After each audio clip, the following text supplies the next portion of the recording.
Hello, this is Dread from Epic Builds. In today's video, we're going over my top 5 recommendations for patch 8.3. I was originally going to upload this much earlier in the patch cycle, but half of my catalog of build guides got nerfed this patch, so I was busy rebuilding. Before we get into the video, I'd suggest liking and commenting on the video if you enjoy the content and want more, as that's the best way to support the channel. You can also subscribe to the channel, as that's a free and easy way to keep up with the latest builds in last Epoch. So my first recommendation is going to be the second cheapest build on this list, Erasing Strike Void Knight. This is the perfect build for you speed lovers out there, as we easily hit over 130% increased movement speed, allowing us to ignore the Monolith completely and go straight for the objective, for optimal blessing and unique farming. This build works around the interaction between Dark Strides and stacking a lot of melee flat void, as we get 1% movement speed per 5 melee flat void, allowing us to stack damage while also moving faster. We also use an Apathy's Maw, as it's the highest amount of flat void damage in the game for our purposes, as the Eternal Eclipse does not function with Dark Strides. But you can easily utilize a Hollow Blade until you drop one, as it's not too big of a difference. You must be wondering, well, if we're using an Apathy's Maw, an axe, how are we critical hitting? Well, thanks to the addition of Void Cleave, by far one of the best skills added this patch, it allows our next Erasing Strike critical hit, making it so we can completely ignore critical strike chance and go straight for crit multi. My second recommendation is for all you Necromancer bros out there, as Jade Dusk Necro is by far the smoothest Necromancer to play in patch 8.3. Sadly, Necromancer received huge nerfs this patch and are still recovering, but thanks to the addition of the unique polearm, Lethal Concentration, it breathes new life into the old projectile Necromancer build and makes it even stronger than before.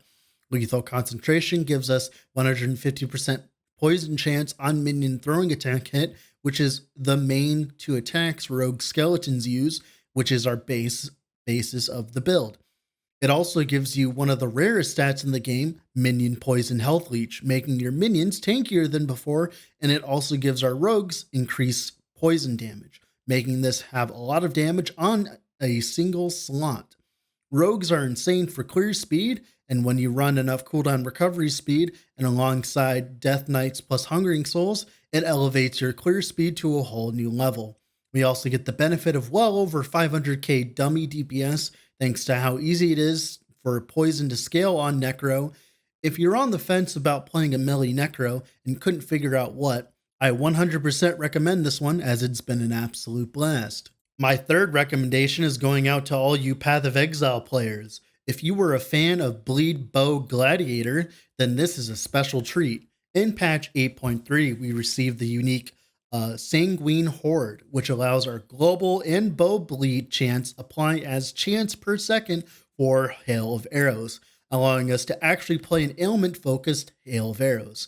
This alongside with another powerful unique added this patch, Salt the Wounds, which allows us to stack Critical Strike Multiplier, which then gets turned into Bleed Effect, a stat that Marksman didn't have much access to last patch, allows us to get close to 500k DPS with 1 cast of HOA, and allows us to pop the dummy with Puncture for 2 million damage. This build differs from Cold HOA, as this is one of the lot smoother builds to play in a Monolith setting, as we have plenty of damage without the Dark Quiver and Smoke Bomb combo to clear Monoliths with relative ease. Playstyle is as easy as Puncture, Shift, and HOA, rinse and repeat through the Monolith, and thanks to all of the leech from Sanguine Horde, and the bleed popped HP sustain from Puncture, it makes us feel much tankier than your normal Marksman. My fourth recommendation is going to be Arborus' Static Orb Monolith Farmer. This is by far one of the most popular builds of this patch, as its playstyle reminds me of Blade Vortex from Path of Exile, while also with the help of Lightning Blast has insane single target. We utilize the new orbit nodes alongside the small nodes with Static Orb to let us spam the screen with as many orbs as we like. This build is definitely the most mana neutral in this video, so if you find yourself hating the mana mechanic in last Epoch, this is definitely a choice for you. This build also has the highest ceiling of investment, so if you want to play a build for weeks on end and still have to find that next upgrade, this build is definitely for you. So in this video, I am going to change it up a little. Normally, I would recommend a Primalist build, which was going to be Immortal Stormcrow Poison Beastmaster, but it also utilizes lethal concentration, and I've also already showcased a minion build in the video, and I don't want to repeat the same thing as before, so a link to that video will be in the description for that build guide. And now let's talk about the real 5th build I recommend. The one I recommend everyone play this patch, and that's Holy Flame Burst Cast on Hit Paladin, or nicknamed Volcanus 2.0. Sadly, this patch, my favorite build of all time, Volcanus Warpath Paladin, was savagely gutted by the nerfs. The loss of 150% more damage, Future Strikes, and Manifest Strike makes the procs from Volcanus feel very weak and not very satisfying to play, leading me to defunct the build and shelve it for now. But that doesn't mean Spell Warpath Paladin is dead. No, not dead, but by far one of the strongest builds of this patch. The addition of the node Cyclone of War, giving us 10% base crit while wielding a sword and 100% fire pen while wielding a scepter, on top of the Flame Burst from Holy Aura getting a damage nerf but going from 8 hits to proc it to 6 hits to proc, it allows this archetype to ascend to a greater heights than it's ever been. I pushed the build to wave 330 plus in Arena in the process of 2 days of tinkering, and if you don't think that's impressive, then you don't understand how shit the latter is, considering that literally more than half of it is people like editing their save files, and I'm sure we could still squeeze out more waves and some optimizations.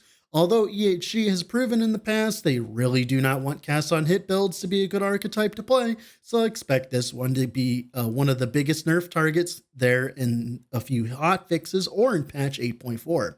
With those builds listed, don't forget to check out the channel as there's plenty more builds still viable for this patch. As long as it doesn't have defunct in the title, I 100% recommend any of them for anyone, as this patch has been one of the best in terms of build diversity thanks to the release of so many awesome uniques, and I can't wait to make a part 2 of this video later this patch after some more builds have been created. With all that being said, this has been Dread from Epic Builds, and I'm off to create more builds. Have a good one, guys.